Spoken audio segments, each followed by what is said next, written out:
Hello students, welcome back. आज का हमारा टॉपिक है डेटा टाइप कन्वर्शन या सिंपली आप इसे टाइप कन्वर्शन कह सकते हैं। तो गाइस, प्रोग्रामिंग में हम बहुत सारे वेरिएबल और कांस्टेंट का यूज करते हैं। कांस्टेंट को हम वेरिएबल के अंदर स्टोर करते हैं तो उसके अंदर एक वैल्यू स्टोर होगी गाइस। फिर हम वेरिएबल को किसी और वेरिएबल के अंदर स्टोर कर सकते हैं, असाइन कर सकते हैं। तो उस टाइम पे गाइस कुछ टाइप कन्वर्शन परफॉर्म होते हैं वैल्यू स्टोर होते समय। उसी से रिलेटेड हमारा ये आज का टॉपिक है। थोड़ा सा पहले इंट्रोडक्शन देख लेते हैं। When constant and variables of different types are mixed in an expression, guys expression का मतलब स्टेटमेंट। जैसे हम फॉर्मूलेस की बात करते हैं, असाइनमेंट ऑपरेटर का यूज करके जो हम स्टेटमेंट वगैरह लिखते हैं उसी को आप एक्सप्रेशन समझो। Compiler applies rule of automatic type conversion. जो कन्वर्शन होता है ना गाइस वो ऑटोमेटिक होता है। एग्जाम्पल के बाद आपको ये टॉपिक भी समझ जाएगा। The assignment operator, guys equal single equal to sign को हम असाइनमेंट ऑपरेटर बोलते हैं। Assignment operation also causes automatic type conversion. Okay, जो हम एक्सप्रेशन में असाइनमेंट ऑपरेटर यूज करते हैं, वैल्यू असाइन करने का जो हम काम करते हैं, वहां पे भी ऑटोमेटिक टाइप कन्वर्शन परफॉर्म होता है। तो वो कैसे होता है guys? The type of the data on the right and assignment operator, जो राइट साइड में डेटा रखा गया है, is automatically converted to the type of the variable on the left. Left में हमेशा सिंगल वेरिएबल रहेगा गाइस, और right hand side में कांस्टेंट रह सकता है, सिंगल वेरिएबल रह सकता है, या कोई एक्सप्रेशन रह सकता है। वो ऑटोमेटिकली कन्वर्ट हो जाता है गाइस। जो वेरिएबल का टाइप है, लेफ्ट हैंड साइड में जो वेरिएबल है उसका जो टाइप है उसके टाइप में वो कन्वर्ट हो जाता है। और उससे का हम एक दो एग्जाम्पल देखते हैं। जैसे गाइस मैंने एक वेरिएबल लिया है जिसका डेटा टाइप है फ्लोट। तो जो हम डेटा टाइप और टाइप की बात कर रहे हैं ना, वो ये डेटा टाइप्स की बात कर रहे हैं। तो मैंने x नाम का एक फ्लोट वेरिएबल लिया और उसमें मैंने 4.5 स्टोर किया। सबसे पहली बात तो क्या x में 4.5 स्टोर हो सकता है गाइस? तो ऑफकोर्स स्टोर हो सकता है। हमें पॉइंट का सपोर्ट क्यों मिलता है यहाँ पे? क्योंकि हमने x का टाइप क्या सेट किया है? फ्लोट सेट किया है। देन गाइस मैं एक और वेरिएबल लेता हूं, देखो इंटीजर y। अब देखो गाइस, इंटीजर y है, इसमें आपको पॉइंट का सपोर्ट नहीं मिलता है, बट इसमें मैं कौन सी वैल्यू स्टोर कर रहा हूं? x की वैल्यू स्टोर कर रहा हूं, जिसमें अल्टीमेटली 4.5 स्टोर है। यानी गाइस 4.5 किस में स्टोर होने की कोशिश कर रहा है? y में स्टोर होने की कोशिश कर रहा है। तो गाइस यहाँ पे ऑटोमेटिक टाइप कन्वर्शन अप्लाई होता है। देखो गाइस, y तो पॉइंट स्टोर कर नहीं पाएगा और हम तो उसमें जबरदस्ती 4.5 स्टोर करना चाहते हैं, तो पॉइंट का जो वाला पार्ट है ना बात का, वो कट हो जाता है, ट्रंकेट हो जाता है, और लास्ट में जाके गाइस y में सिर्फ 4 स्टोर होता है। अगर आप y की वैल्यू प्रिंट करोगे गाइस तो आपको जस्ट आंसर मिलेगा 4। तो इसी को बोलते हैं guys automatic type conversion. I hope so कि आपको ये इतना समझा होगा, और गाइस आप 11th स्टैंडर्ड में जरूर इसके प्रैक्टिकल आपने परफॉर्म किए होंगे। और एक एग्जाम्पल देखते हैं गाइस। जैसे कि मैंने एक सम नाम का वेरिएबल बनाया है, इसका डेटा टाइप इंटीजर है। गाइस इंटीजर है मतलब इसमें पॉइंट स्टोर होने वाला नहीं है। अब जरा देखो गाइस, मैं इसमें क्या स्टोर कर रहा हूं। ये जो इक्वल टू साइन है ना गाइस यहाँ पे हर जगह पे, ये हमारा असाइनमेंट ऑपरेटर ही है, यही रिस्पॉन्सिबल होता है वैल्यू को स्टोर करने के लिए। तो अब देखो गाइस, मैं यहाँ पे क्या स्टोर कर रहा हूँ? Integer sum is equal to x plus y. X की वैल्यू आप ऊपर से लो गाइस, कौन से मिलेंगे आपको? 4.5, एंड प्लस वाई, वाई की वैल्यू क्या है? 4। 4.5 प्लस 4 कितना होता है गाइस? 8.5 होता है। x प्लस वाई का जो आंसर आया ना गाइस वो 8.5 आया है, बट अब जाके वो ये असाइनमेंट के साइन की वजह से अब वो सम में स्टोर होने जा रहा है। तो गाइस पता है अभी भी 8.5 सम में स्टोर होने की कोशिश कर रहा है, और ये पॉसिबल नहीं है गाइस। अगेन गाइस यहाँ पे जो 8.5 में से जो 0.5 है वो ट्रंकेट हो जाता है गाइस, और सिंपली इसमें क्या स्टोर होता है? 8 स्टोर होता है। अगर आप चाहते हैं कि सम में 8.5 स्टोर हो गाइस, तो आपको ऐसा वेरिएबल लेना चाहिए फ्लोट f। यानी कि गाइस मैंने f को क्या बनाया है? यहाँ पे फ्लोट बनाया है। x प्लस वाई का अगेन आंसर 8.5 आया है, और अब आप उसको f में स्टोर करना चाहते हैं। f की वैल्यू 8.5 स्टोर हो जाएंगी। आप चाहे तो इन्हें प्रिंट भी कर सकते हैं। तो गाइज यहाँ पे ऑटोमेटिक टाइप कन्वर्शन परफॉर्म हुआ है। और एग्जाम्पल लेते हैं एक, जैसे कि अब देखो गाइज मैंने integer x is equal to 5 लिखा है। मैंने यहाँ पे x की वैल्यू 5 मैंने यहाँ पे स्टोर की है। और अब देखो गाइज मैंने फ्लोट y नाम का वेरिएबल लिया और उसमें मैं x स्टोर करना चाहता हूँ। तो पता है गाइज अब x में तो स्टोर है 5 और y में वो स्टोर होना चाहता, पता है गाइज अब यहाँ पे y में स्टोर होते समय 5.0 स्टोर होगा, यानी इसका प्रमोशन हो गया गाइज। यानी जो इंटीजर 5 है गाइज उसका प्रमोशन होके वो 5.0 बन गया है। जब आप इसको प्रिंट करोगे करोगे ना गाइज तो आपको 0.0 मिलेगा तो नहीं, क्योंकि वो सी आउट उसे इग्नोर करता है 0.0 को, बट इंटरनली y में 5.0 स्टोर हो रहा है। तो वैसे ही गाइज आप एक वेरिएबल लेते हैं d जिसका डेटा टाइप है डबल और उसमें आप y स्टोर करना चाहते हैं, तो y है फ्लोट, तो ऑटोमेटिकली गाइज फ्लोट का प्रमोशन होके वो क्या बन जाता है, डबल बन जाता है और वैल्यूज वो d में जाके स्टोर हो जाती हैं। तो ये भी गाइज एक प्रकार का ऑटोमेटिक टाइप कन्वर्शन है। एक लास्ट एग्जांपल देखते हैं, जैसे गाइज कैरेक्टर ch, आपको पता है ना कैरेक्टर डेटा टाइप नाम का वेरिएबल क्या स्टोर कर सकता है, सिंगल वैल्यू स्टोर कर सकता है,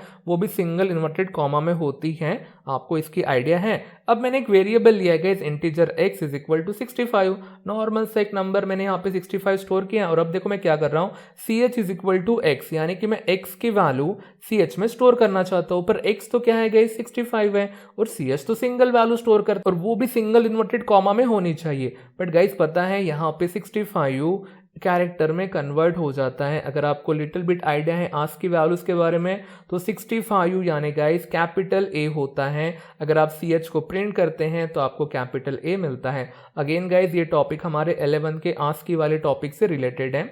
अगर याद आता है तो अच्छी बात है गाइस, अगर ये आपको पहले 2 एग्जाम्पल समझ गए तो भी सफिशिएंट है कि कैसे ऑटोमेटिक टाइप कन्वर्शन ये होता है।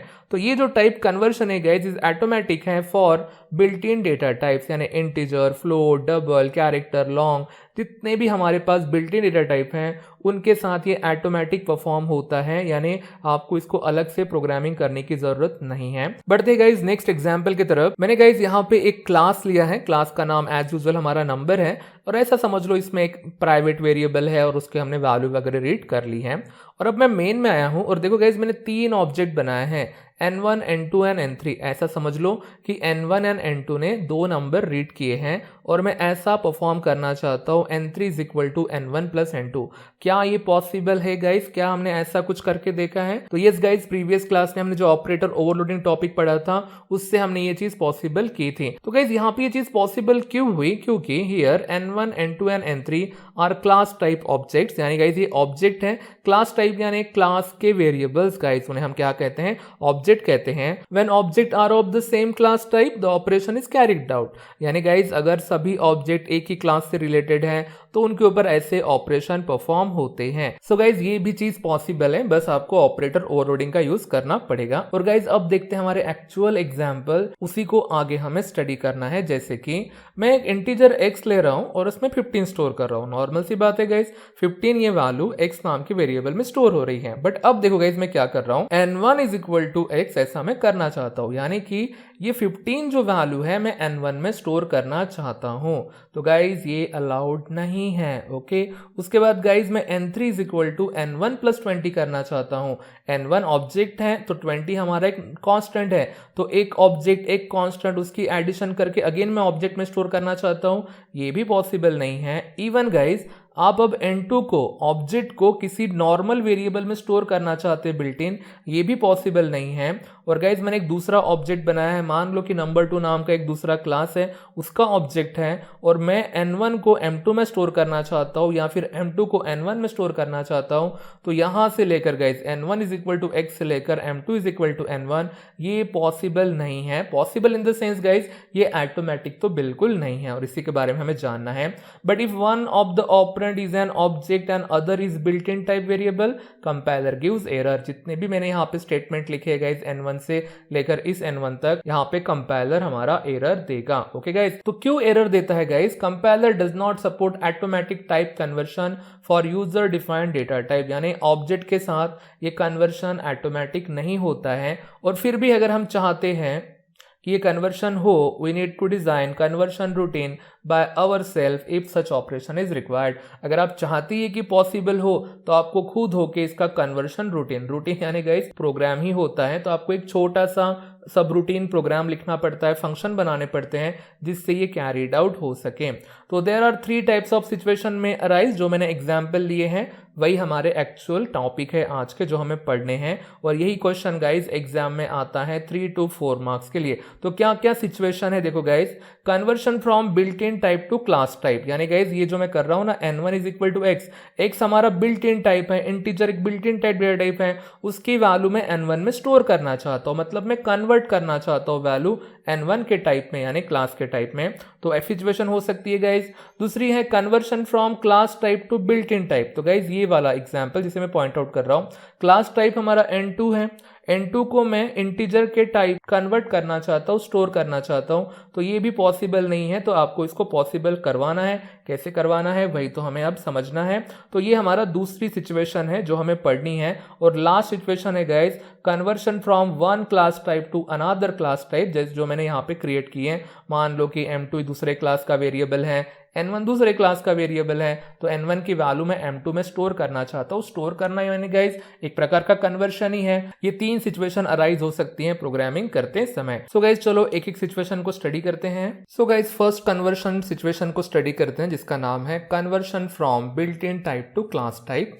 तो उसके लिए हमने एज यूजुअल क्लास लिया है गाइज। क्लास का नाम है नंबर और इसमें एक प्राइवेट वेरिएबल है इंटीजर a। तो क्यों ना एक फंक्शन बनाया जाए एज यूजुअल, जैसे कि हमने लिखा है void get data और उसके अंदर एक वैल्यू आने वाली है। तो इंटीजर x मैंने यहाँ पे वैल्यू ली है गाइज और अल्टीमेटली वो वैल्यू मैं स्टोर कर दूंगा a के अंदर। आप मेरे ख्याल से इससे आप अच्छे खासे यूज टू हो गए होंगे गाइज कि वैल्यू कैसे रीड करते हैं। आप चाहे तो यूजर से वैल्यू रीड भी कर सकते हैं एज यूजुअल सीन का यूज करके, या ऐसे असाइन भी कर सकते हैं। दूसरा फंक्शन बनाते हैं गाइज डिस्प्ले नाम का। वो आपके लिए क्या करेगा, ए की वैल्यू डिस्प्ले करेगा और आप इससे भी यूज टू हो गए होंगे। और साथ में मैं एंडल भी लगा देता हूँ लास्ट में, ताकि कुछ अलग वैल्यू प्रिंट होना हो नीचे तो वो अलग लाइन में प्रिंट हो। तो गाइज मैंने यहाँ पे क्लास को कर दिया है क्लोज। ये सिंपल सा क्लास है, एक वैल्यू रीड करता है। ओके, तो हम बढ़ते हैं गाइज मेन के तरफ। और देखो अब मेन में हम क्या करते हैं। तो गाइज यहाँ पे हम एक बिल्ट इन नॉर्मल वेरिएबल लेते हैं, जैसे कि इंटीजर, ये बिल्ट इन डेटा टाइप है, और एक n नाम का वेरिएबल लेता हूँ और उसमें मैं स्टोर कर देता हूँ 15। नॉर्मल सी चीज है गाइज, आप इससे भी यूज टू है। और क्यों ना इसकी वैल्यू डिस्प्ले कर दी जाए, तो मैंने यहाँ पे integer n is equal to और उसकी वैल्यू मैं यहाँ पे प्रिंट कर देता हूँ। जानबूझ के इंटीजर लिखा है तो ये बताने के लिए कि देखो ये कौन सी वैल्यू है, तो ये इंटीजर वैल्यू है। तो बस इतना सा ही लिखा है गाइज। सो प्रोग्राम को करते हैं कंपाइल गाइज, कोई एरर नहीं। और चलो इसे रन करते हैं। तो आप देख सकते हैं integer n is equal to 15, एक नॉर्मल सा वेरिएबल मैंने लिया है और उसमें 15 मैंने यहाँ पे स्टोर किया है। तो क्यों ना गाइज अब हमारा ऑब्जेक्ट बनाया जाए। तो मैंने यहाँ पे लिखा नंबर n1, ऐसा हमने एक ऑब्जेक्ट बनाया है। मैं इससे कुछ भी रीड नहीं करना चाहता हूँ, चाहे तो आप कर सकते हैं। और देखो गाइज मैं क्या करना चाहता हूँ, अब n1 is equal to n, मैं ये चीज परफॉर्म करना चाहता हूँ। और इसके बाद गाइज क्यों ना n1 को डिस्प्ले भी कर दिया जाए। तो मैं ऐसा लिखता हूँ यहाँ पे message value of object n1 is equal to, और क्यों ना अब इसके सामने तो नहीं प्रिंट कर पाएंगे ना, तो आपको डिस्प्ले नाम के फंक्शन का यूज करना पड़ेगा। तो मैंने यहाँ पे डिस्प्ले नाम के फंक्शन को कॉल किया है। तो गाइज एक्सपेक्टेशन हमारी क्या है कि ये जो n है जिसमें क्या स्टोर है, 15 स्टोर है, वो कहाँ पे स्टोर होना चाहिए, n1 में स्टोर होना चाहिए। यानी ultimately value of object n1 is equal to 15 display होना चाहिए। इस n की वैल्यू इस n1 में स्टोर होनी चाहिए। तो क्या हमारा कंपाइलर सपोर्ट करता है, चलो चेक करते हैं। जैसे ही मैंने कंपाइल किया गाइस, एरर अच्छे से पढ़ना, एरर का नाम देखो क्या है, can not convert integer to number guys. तो इंटीजर हमारा बिल्ट इन टाइप है और नंबर हमारा ऑब्जेक्ट है यानी कि क्लास का टाइप है। तो बिल्ट इन टाइप का कन्वर्शन क्लास के टाइप में नहीं होता है। और वही तो हमारा टॉपिक है, आप पढ़ सकते हैं गाइस। सिचुएशन कौन सी है, conversion from built in type to class type. और ये गाइस हमें पॉसिबल करवाना है। तो ये पॉसिबल करवाना है तो देखो गाइस, मैंने यहाँ पे नीचे ऑलरेडी लिखा है कि आपको क्या यूज करना है।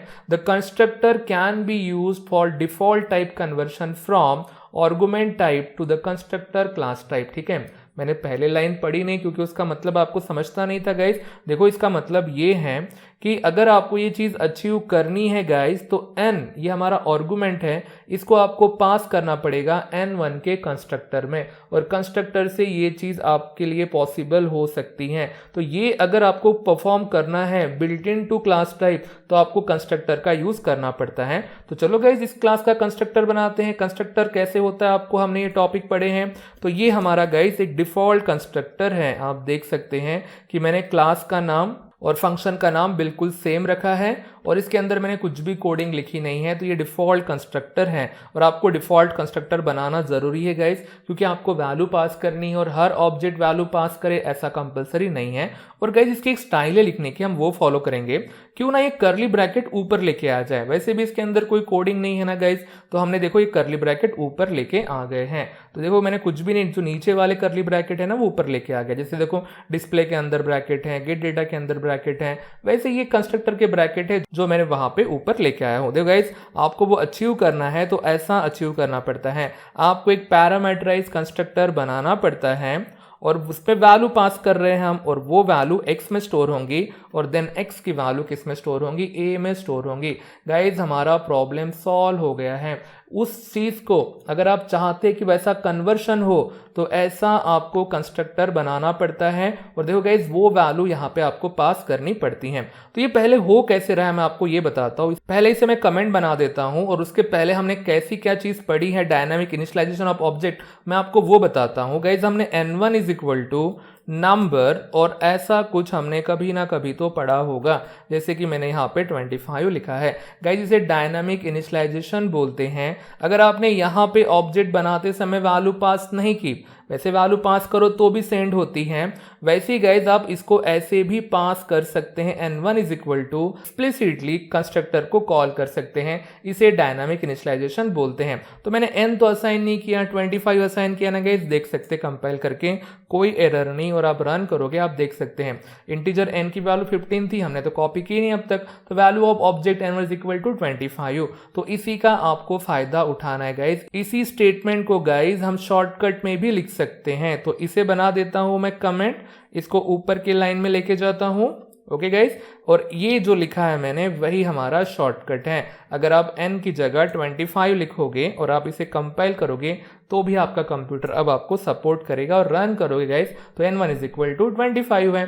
तो ये डायरेक्ट मैंने वैल्यूज को असाइन किए हैं। आप लिखो यहाँ पे n, तो n का टाइप क्या है गाइज, इंटीजर है, तो इंटीजर टू क्लास में ये चला जाएगा। और देखो गाइज बैकग्राउंड में ये ऐसा हो रहा है, तो आप बोलेंगे सर 25 लिख रहे थे तो इंटीजर तो वैल्यू थी, तो वो कन्वर्शन नहीं था क्या? बिल्कुल गाइज वो भी कन्वर्शन था, मैंने जस्ट वेरिएबल का यूज करके यहाँ पे कन्वर्शन में परफॉर्म कर रहा हूँ। तो देखो गाइज अगर आपको पहले टाइप का कन्वर्शन परफॉर्म करना है तो आपको कंस्ट्रक्टर यूज करना है और बैकग्राउंड में चलेगा guys dynamic initialization of object. अगर आप इसे कंपाइल करोगे तो देखो गाइज 15 वहां पे स्टोर हो गया है, हमारे इंटीजर n की वैल्यू 15 है और value of object of n1 वो भी क्या है, 15 है। तो ऐसा परफॉर्म करते हैं type conversion from built in type to class type, यानी इंटीजर वैल्यू हम ऑब्जेक्ट में स्टोर कर सकते हैं। तो गाइज इसका हम और एक एग्जांपल देखेंगे बट नेक्स्ट क्लास में देखेंगे, फिलहाल हम सिर्फ हमारे टॉपिक कंप्लीट कर लेते हैं। तो गाइज अगर ये एग्जाम में क्वेश्चन आया तो आपको ये लाइन लिखनी है, आपको कंस्ट्रक्टर का यूज करना है टाइप कन्वर्शन के लिए, ये आपको पॉइंट लिखना है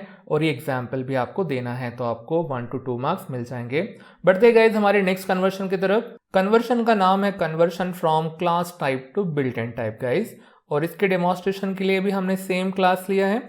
क्लास का नाम नंबर है, प्राइवेट वेरिएबल a है गाइज, इसके अंदर एक वैल्यू आने वाली है और उसको हम यहाँ पे वैल्यू को हम डिस्प्ले करने वाले हैं। प्रीवियस कन्वर्शन में गाइज मैंने वैल्यू रीड नहीं की थी ऑब्जेक्ट के साथ, मैंने डायरेक्ट असाइन की थी और फिर भी मैंने ये फंक्शन वहां पे बना के रखा था, तो अभी इसका हम यूज करेंगे गाइज। तो बहुत ही सिंपल सा टॉपिक है, अगर आपको ऊपर का समझा है तो ये भी आपको अच्छे से समझ जाएगा। देखो गाइज मैं क्या करना चाहता हूँ, पहले सबसे पहले हम एक ऑब्जेक्ट बनाएंगे।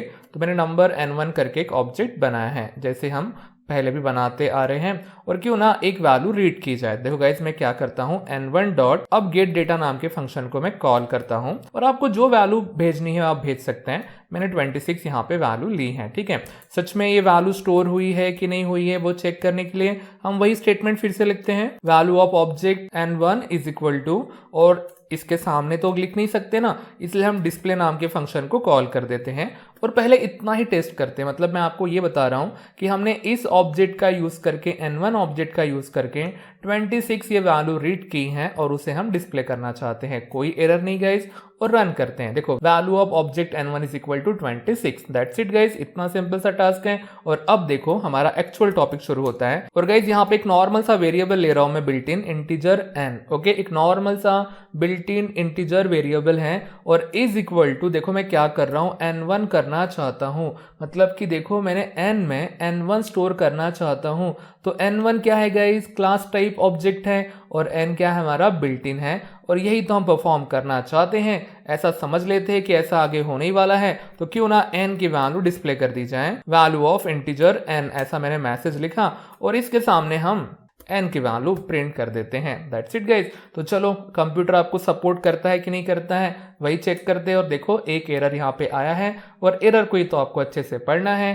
Can not convert number two integer. What about number guys, number is a class type object, and what about integer, built in type. और यही तो हमारी सेकंड सिचुएशन है। आप अच्छे से फिर से अब हेडिंग देख सकते हैं, conversion from class type to built in type, और यही हमें अचीव करना है गाइस। ओके, हम चाहते हैं कि ऐसा सपोर्ट हमें मिले, जो यहाँ पे लिखा है उसका हमें सपोर्ट चाहिए। तो गाइज इसके लिए गाइज आपको कन्वर्शन फंक्शन का यूज करना पड़ता है, उसी को बोलते हैं गाइज ओवरलोडेड कास्टिंग ऑपरेटर का आपको यूज करना पड़ता है।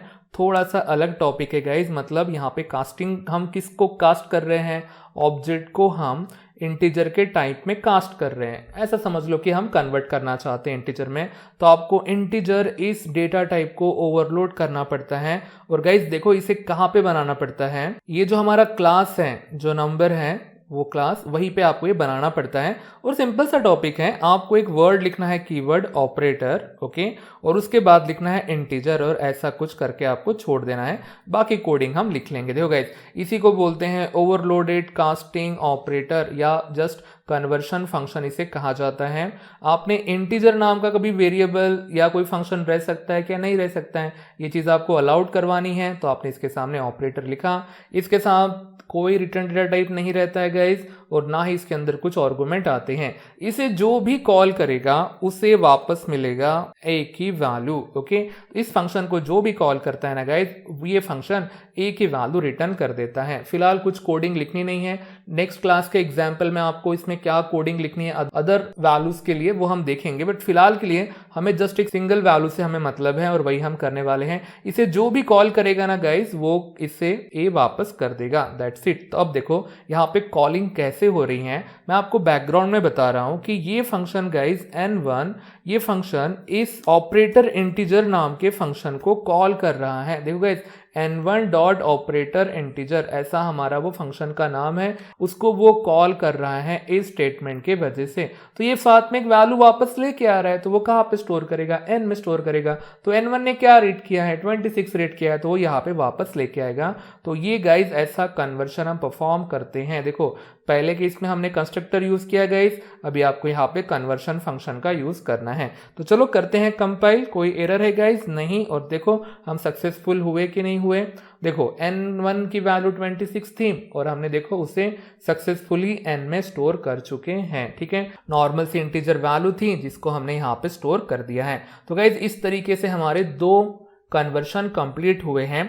तो इसकी थ्योरी भी आपको थोड़ी सी लिखनी है, मैंने नीचे ऑलरेडी लिख के रखी है, तो उसे हम पढ़ते हैं guys. C++ allows us to define overloaded casting operator, जो मैं बात कर रहा था, इंटीजर हो गया, फ्लोट हो गया, कैरेक्टर हो गया।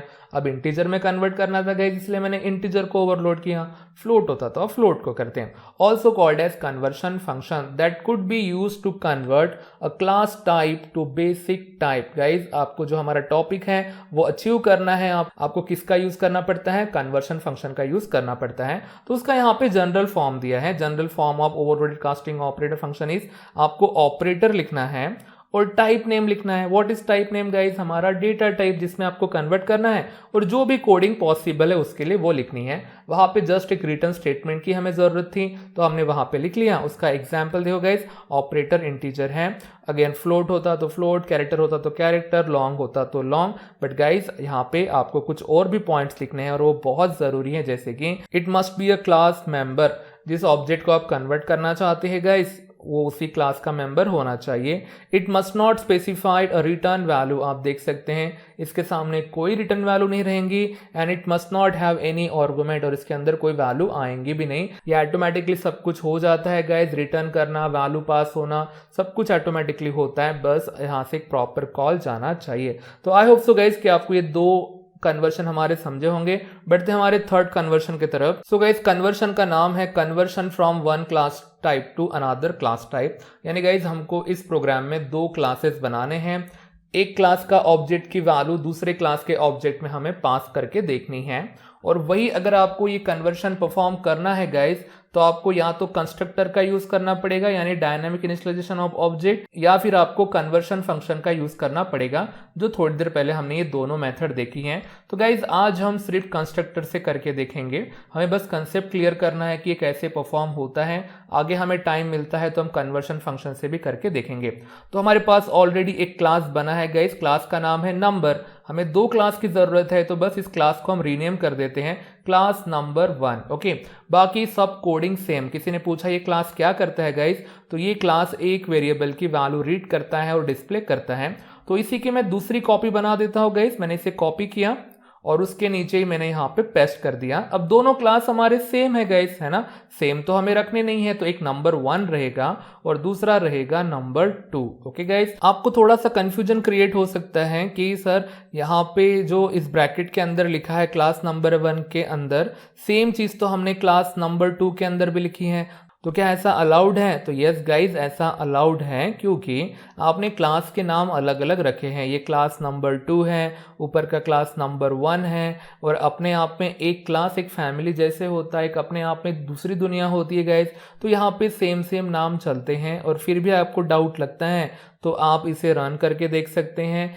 अगर आप चाहते हैं कि अलग अलग वेरिएबल का यूज करना चाहिए तो आप कर सकते हैं, बट बिलीव मी ये वर्क करता है। आप चाहे तो इसे कंपाइल करके देख सकते हैं, कोई कंपाइल टाइम एरर नहीं है। तो आपको हमारा कन्वर्शन का हेडिंग याद है ना guys, 1 class to another class. Okay, तो क्या करते गाइज, हम पहले क्लास का ऑब्जेक्ट बनाते हैं, जैसे कि नंबर 1 है, ठीक है, और उसका ऑब्जेक्ट बनाते हैं n1, और इससे एक वैल्यू रीड करते हैं। तो कैसे रीड करते हैं आपको पता है ना, n1.getData इस नाम का मैंने फंक्शन बनाया है, और क्यों ना 25 उससे रीड कर ली जाए।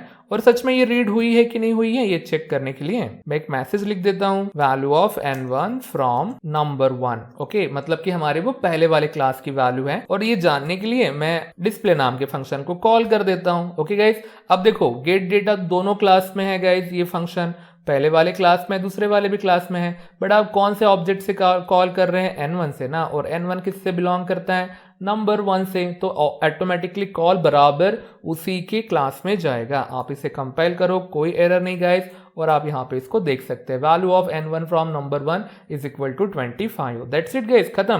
तो देखो अब हमारा मोटिव क्या है, मैं दूसरे क्लास का ऑब्जेक्ट बनाता हूं, दूसरे क्लास का नाम क्या है हमारा, नंबर 2, और एक दूसरा ऑब्जेक्ट बनाता हूं n2। ओके, आप बोलेंगे सर क्या यहाँ पे n1 लिख सकते हैं, नहीं गाइस, ऐसा नहीं चलता है। आप देख सकते हैं मल्टीपल डिक्लेरेशन फॉर्म n1, एक ही फंक्शन के अंदर, वो क्लास हो गाइस या फिर हमारा ये मेन वाला फंक्शन हो, आप वेरिएबल के नाम कॉमन नहीं रख सकते, आपको अलग करना ही पड़ेगा। तो मैंने यहाँ पे n2 लिखा है, पर ऊपर कैसे अलाउड है, इंटीजर a वगैरह, इंटीजर x वगैरह, वो अलग अलग क्लास से बिलोंग करते हैं, इसलिए ये मेन हमारी एक दूसरी फैमिली है, उसके अंदर सेम वेरिएबल नहीं रहते। और गाइस देखो मैं क्या करना चाहता हूँ, n2 is equal to n1, मैं n1 ने जो वैल्यू रीड की है मैं n2 में स्टोर करना चाहता हूं, और ऐसा अज्यूम करता हूं कि ये हो भी गई है, और क्यों ना इसे डिस्प्ले करके दिखा जाए। मैंने एक मैसेज लिख रहा हूं, value of n2 from number 2, यानी कि हमारा जो क्लास है ना नंबर 2 वाला, वहां के अंदर की ये वैल्यू है, और ये सच में डिस्प्ले करनी है आपको। n2 का ही यूज करके आपको डिस्प्ले नाम के फंक्शन को कॉल करना पड़ेगा। अगेन गाइज, ये डिस्प्ले कौन से क्लास से रहेगा, दूसरे वाले क्लास से रहेगा, क्योंकि ऑब्जेक्ट हमारे दूसरे क्लास का है। और सच में ये अलाउड है या नहीं है आप चेक कर सकते हैं। तो यहाँ पे एरर आ गया है, can not convert number 1 to number 2। समझ रहे हो गाइज, नंबर 1 यानी हमारा पहला क्लास, और ये हमारा दूसरा क्लास, एक क्लास की वैल्यू दूसरे क्लास के ऑब्जेक्ट में स्टोर नहीं हो रही है और ना ही कन्वर्ट हो रही है। तो अगर आपको गाइज ये अचीव करना है तो आपको या तो कंस्ट्रक्टर का यूज करना पड़ता है या फिर कन्वर्शन फंक्शन का यूज करना पड़ता है। तो हम करेंगे कंस्ट्रक्टर से, और मैं आपको बता देता हूं कि हम कैसे करने वाले हैं। इसे हम ऐसा लिख सकते हैं ना, n2 is equal to number 2 हमारे क्लास का नाम, और उसके अंदर भेजूंगा मैं n1। गाइज देखो ऐसा कुछ, यानी कि एक प्रकार का डायनामिक इनिशियलाइजेशन। ये जो दिख रहा है ना गाइज आपको, ये कंस्ट्रक्टर ही है। मैं क्या करूंगा, देखो नंबर 2 में कंस्ट्रक्टर बनाऊंगा और उसमें n1 भेजूंगा, और वो वैल्यू बराबर इसमें जाके स्टोर हो जाएंगी। तो गाइज हम इसे बनाते हैं कंस्ट्रक्टर से। तो हम आ गए नंबर2 नाम के क्लास में और जस्ट कंस्ट्रक्टर बनाना है। तो सबसे पहले तो आपको पता है कि एक डिफॉल्ट कंस्ट्रक्टर बना लेना चाहिए आपको। क्यों बनाना चाहिए? ऐसे ऑब्जेक्ट हैंडल करने के लिए जो वैल्यू पास नहीं कर रहे हैं। और दूसरा जो कंस्ट्रक्टर है हमारा वो हम पैरामीटराइज बनाएंगे। और देखो वो कंस्ट्रक्टर कैसा रहेगा, इसमें नंबर1 का ऑब्जेक्ट आ रहा है गाइस। ओके, देखो ऐसा कुछ। तो आई होप सो कि आपको इतना कंस्ट्रक्टर का नॉलेज है। नंबर2 नाम का हमारा कंस्ट्रक्टर है, उसमें नंबर1 का क्या आने वाला है? ऑब्जेक्ट आने वाला है। तो ऑब्जेक्ट आया है गाइस, तो उसके साथ ये वैल्यू भी आई होंगी ना, n1.a। तो n1.a की वैल्यू गाइस हमें कहां पे स्टोर करनी है? a में स्टोर करनी है। आप बोलेंगे सर a ही क्यों? तो गाइस पता है इसे कॉल कौन कर रहा है? इसे कॉल देखो गाइस कौन कर रहा है? n2 कर रहा है डायनामिकली। तो n2 इसे कॉल कर रहा है इम्प्लिसिटली, तो ये एक्चुअली n2.a है।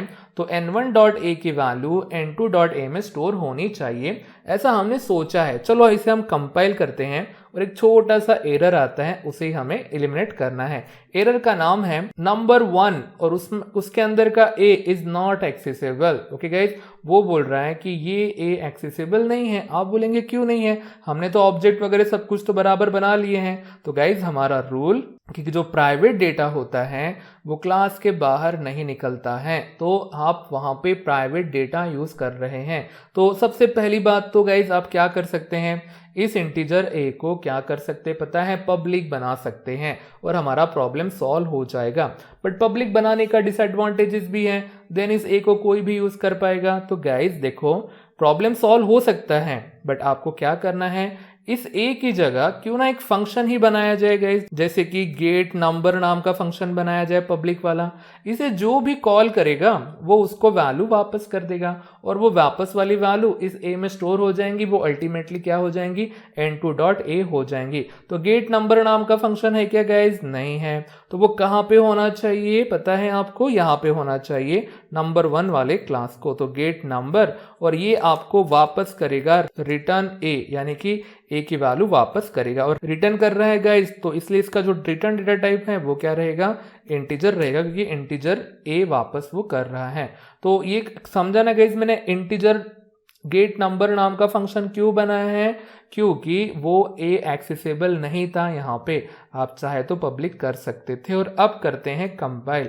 और अब कोई एरर है क्या गाइस? कोई एरर नहीं। और अब इसे कर दो रन और आप देख सकते हैं value of n1 from number 1 25 and value of n2 from number 2 is also 25। यानी कि जो चीज अब तक पॉसिबल नहीं थी गाइस, ये वाली चीज हमने इसे पॉसिबल करके देखा है। ओके, तो ये था हमारा तीसरे टाइप का कन्वर्शन गाइज। ये सबसे बेसिक एग्जाम्पल थे जो मैंने तीनों लिए हैं। इससे रिलेटेड गाइज और भी एग्जाम्पल हैं, जैसे कि टाइम वाला एग्जाम्पल है hour to minute, minute to hour, या वेट वाला है गाइज, किलोग्राम वाला वेट ग्राम में कन्वर्ट करना है, ग्राम का किलोग्राम में कन्वर्ट करना है, ऐसे वाले भी कन्वर्शन है। तो एक आधी एग्जाम्पल में नेक्स्ट क्लास में आपको इस टॉपिक के ऊपर दे दूंगा ताकि आपकी रिवीजन हो सके। तो गाइज आई होप सो कि आप ये तीनों कन्वर्शन समझे होंगे।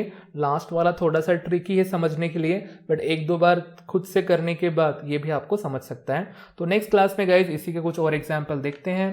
तो मिलते हैं नेक्स्ट क्लास में, तब तक के लिए goodbye, thank you guys.